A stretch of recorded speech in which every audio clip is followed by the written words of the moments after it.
करजगी तालुका जत जिल्हा सांगली येथील जिल्हा परिषद कन्नड शाळेत भिवुर्गी तालुका जत येथील बँक ऑफ बडोदाने सामाजिक बांधिलकी जपत दिले कूलर भेट। करजगी तालुका जत जिल्हा सांगली येथील जिल्हा परिषद कन्नड शाळेत भिवुर्गी येथील बँक ऑफ बडोदा शाखेने सामाजिक बांधिलकी जपत कन्नड शाळेला कूलर भेट देण्यात आले।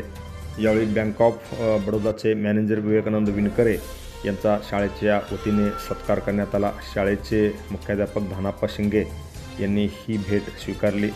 यावेळी दिलीप हिंदुस्तानी सर म्हणाले, बँक ऑफ बडोदा ही राष्ट्रीयकृत बँक आहे।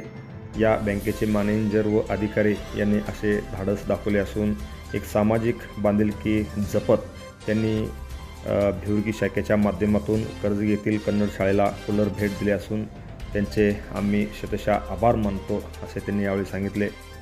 यावेळी करजगीचे सरपंच पट्टण शेट्टी म्हणाले, करजगी गावची लोकसंख्या 5000 असून या गावामध्ये एकही बँक नाही, त्यामुळे बँक ऑफ बडोदाने या गावात ATM सुरू करावे अशी मागणी त्यांनी यावेळी केली।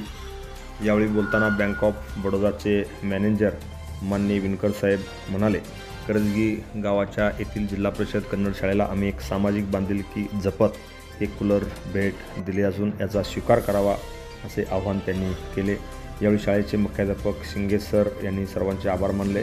यावेळी मागासवर्गीय शिक्षक संघटनेचे जिल्हा कार्याध्यक्ष दिलीप कुमार हिंदुस्तानी, विशेष शिक्षक मनोगळी चंद बसैया, हिरेमठ सर, अंशीमठ सर, तंगोळी सर आदी शिक्षक व विद्यार्थी व गावातील अनेक नागरिक मोठ्या संख्येने उपस्थित होते। यावेळी भिवुर्गी तालुका जत जिल्हा सांगली येथील बँक ऑफ बडोदाने शाळेला कूलर भेट दिल्याबद्दल संपूर्ण गावकरी व पालकांनी या बँकेचे विशेष कौतुक केले। Press the bell icon on the video and never miss another update.